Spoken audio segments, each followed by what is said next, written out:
Salut à toi et bienvenue sur Lever de rideau, le podcast qui te fait découvrir les métiers de l'ombre du spectacle vivant. Pour ce 3e épisode, on a échangé avec Patrice, régisseur en chef de l'Opéra d'Avignon. Pour l'anecdote, la rencontre s'est déroulée au moment des répétitions. C'est pourquoi tu peux entendre en fond l'accordement du clavecin.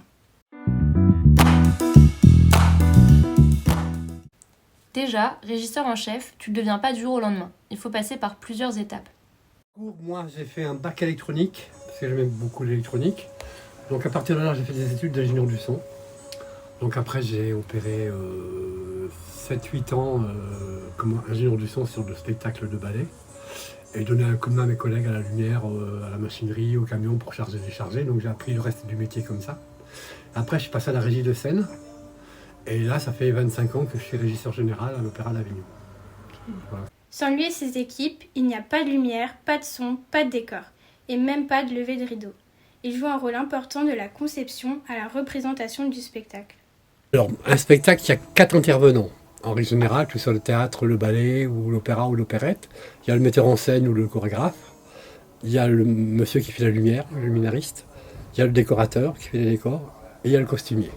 Ces 4 personnes décident de l'ensemble d'un spectacle, de monter quelque chose. Donc, ils se mettent en commun sur un projet. Le projet, après, se réalise au niveau des ateliers, au niveau du décor. Un atelier de costume pour les costumes. Et donc, on attaque après les répétitions sur scène. Donc, on est en civil et on fait les répétitions avec le piano. Si c'est un opéra, par exemple, on fait les répétitions avec un piano.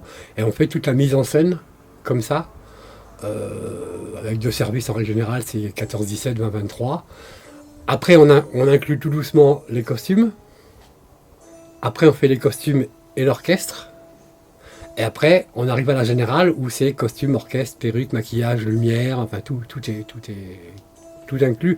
La générale, c'est comme un spectacle public, mais sans public. Ce qui nous permet, nous, de vérifier qu'on a bien compris les choses et que s'il y a un souci, on peut l'arrêter, quoi. Voilà. Et à partir de la générale, le régisseur général a noté tout le spectacle, tout ce qui intervient. Quand on rentre tel comédien, avec quel accessoire, avec quel costume, à quel moment il y a un changement de décor, à quel moment on ferme le rideau, à quel moment on change la lumière, à quel moment on envoie la bande son, à quel moment on envoie le coup de pétard, enfin bon. Et ça, c'est dans une conduite. Donc sur un opéra, on a une réduction piano, on a une partition. Pour le théâtre, on a un livret. Le livret, c'est là où il y a tout le texte, par exemple. Sur la chorégraphie, on connaît les pas de danse, on connaît la musique, on fait au chronomètre, enfin, on se débrouille, quoi, voilà. Et à partir de la générale, le spectacle appartient au régisseur général. Donc à partir de la générale, on ne change plus rien.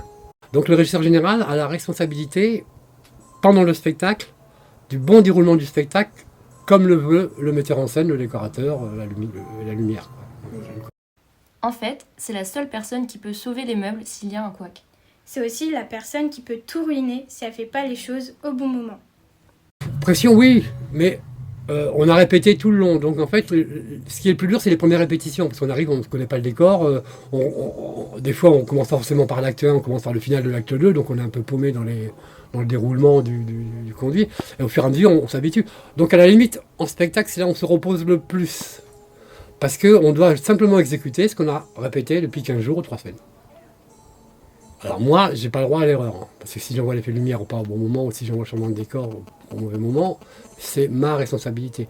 S'il arrive un imprévu sur scène, que ce soit artistique ou technique, il n'y a que moi qui peux réagir aussi. Puis dire, ok, tant pis, le décor on l'envoie pas, ou attention, on attend 30 secondes, ok, on peut l'envoyer, il n'y a personne en dessous, ça va. Régisseur en chef, c'est un métier qui a dû beaucoup évoluer avec le progrès et les nouvelles technologies. Oui, c'est fini l'époque de l'éclairage à la lanterne ou encore celui où les régisseurs portaient tous les décors à la main.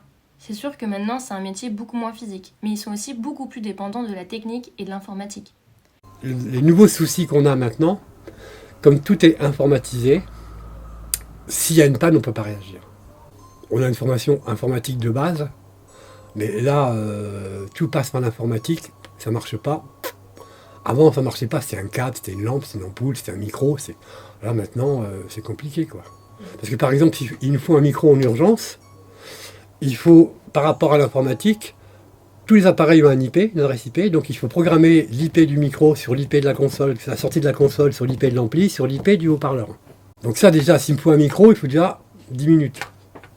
Si le mec du son, il est là.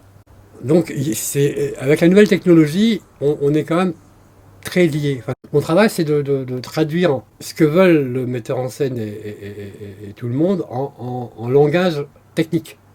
Patrice est présent depuis plus de 20 ans à l'opéra. Il a vu les changements concrets de ces technologies sur le métier. On travaille de plus en plus avec la vidéo. Ça, c'est clair que ça apporte quand même un cachet supplémentaire. Ça minimise aussi les décors, par contre, parce qu'à ce moment-là, il n'y a plus que d'étoiles, et puis à la limite, il n'y a plus de décors, qu'on projette des images, et puis avant, c'était des toiles, ou des faux arbres, ou des fausses colonnes. Donc, c'est plus le même travail. Mais par contre, il y a plus de techniciens qui sont formés à la vidéo, qui sont formés à l'informatique son. À la limite, il faudrait presque un informaticien réseau sur le spectacle maintenant, chose qui n'existait pas avant. C'est un métier où il ne faut rien laisser au hasard. Et surtout, toujours communiquer avec les autres, qu'ils soient ingé son, costumière, metteuse en scène ou encore responsable d'éclairage. C'est un travail de répétition, d'équipe. Parce que je beau dire top, si le mec il fait pas ce que je veux, bah voilà. Si l'artiste il rentre pas, bah voilà. Après, donc c'est vraiment un travail d'équipe entre l'artiste, entre la technique, entre les différents techniciens, la lumière, le son, la machinerie, les cintriers, les accessoiristes, les habilleuses. Quand il y a des changements rapides, ok, t'es prête, on peut y aller, ok, donc on enchaîne. Donc on peut enchaîner, on peut pas enchaîner, il manque une ceinture, bon, bah, on attend la ceinture, on peut pas l'attendre, non, on n'attend pas, bon, mais des pinces à linge ou une autre chose, enfin voilà. Après, c'est un travail d'équipe, donc c'est pour ça qu'on répète, c'est pour ça que les répétitions sont très très importantes. Et c'est tout ce travail-là qu'on voit pas. Ça, c'est le travail de l'ombre. Même si on ne le voit pas directement sur scène et que le public ne pense pas forcément au travail qu'il fournit, il ressent une grosse fierté. Et même après tous les spectacles qu'il a fait, cette fierté reste toujours intacte. Ah bah quand le public applaudit, oui, je suis content, oui. Le but du jeu, c'est de réussir le spectacle et que tout le monde ait envie de le faire, quoi. En fait, c'est l'énergie que j'aime. Je suis à la fois un fusible, parce qu'il faut des fois une fusible, une éponge, parce que quand les gens sont stressés ou qu'ils sont fatigués, ou je sais pas, il faut les motiver un petit peu. Quand les gens sont un peu mous, il faut un peu les speeder, en disant, oh, donc, après, quand le metteur en scène, il trouve que ça va pas, qu'il engueule tout le monde, tu dis, attendez, là, c'est pas eux, c'est moi, enfin voilà. Parce qu'en fait, on excuse toujours une erreur humaine, on l'excuse toujours. Quand c'est un problème technique, ça angoisse tout le monde. On dit, le truc, il marche pas, pourquoi ça marche pas, je sais pas. Alors ça tout le monde sait, donc personne ne sait comment ça marche ici. Enfin, bon. Je dis, c'est moi qui ai fait une erreur, je n'ai pas donné le bon top, tu sais pas pourquoi c'est pas parti, mais après tu vas dire comme ça, c'est que c'est pas parti, bah, je n'ai pas appuyé sur le bon bouton, bon ok ça va, c'est pas grave. Non, il y a ça à faire, bon ok on fera l'entracte, ou voilà. C'est vraiment de la relation humaine. Et c'est à la fois très technique et il y a un côté artistique qui fait partie de la sensibilité que j'ai, quoi. Ça c'est clair qu'il faut avoir, quoi. Au final, c'est un métier super complet et complexe. Mais Fabrice a forcément des aspects qu'il préfère dans sa profession. Après, les souvenirs, il y en a plein la tête, quoi. Une chose qui est sûre, c'est qu'on n'a jamais la même journée. Parce que même si on fait le même spectacle aujourd'hui et demain, bah demain, c'est dans d'autres conditions. Et puis, tout peut arriver demain si c'est pas arrivé aujourd'hui. Donc, on est toujours sur le qui-vive. Donc, on ne voit pas le temps passer. Ça fait 25 ans que je suis là et j'ai l'impression d'être arrivé hier, quoi.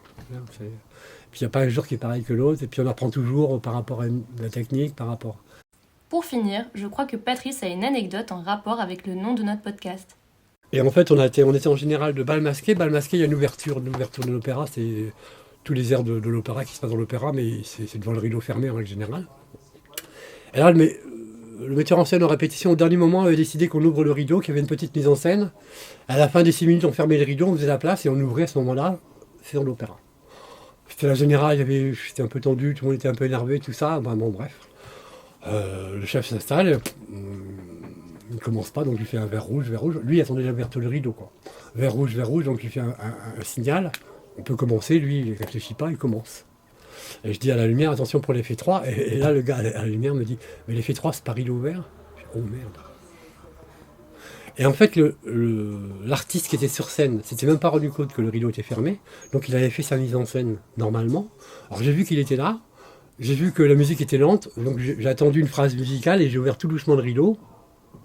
Et je me suis dit à l'entracte, c'est bon, je me fais allumer, quoi. À l'entracte, on est venu me voir, le metteur en scène m'a rien dit, le directeur m'a rien dit, quoi. J'avais réagi, voilà. On espère que Patrice t'en aura appris autant qu'à nous. On se retrouve prochainement pour un nouveau lever de rideau. Ciao!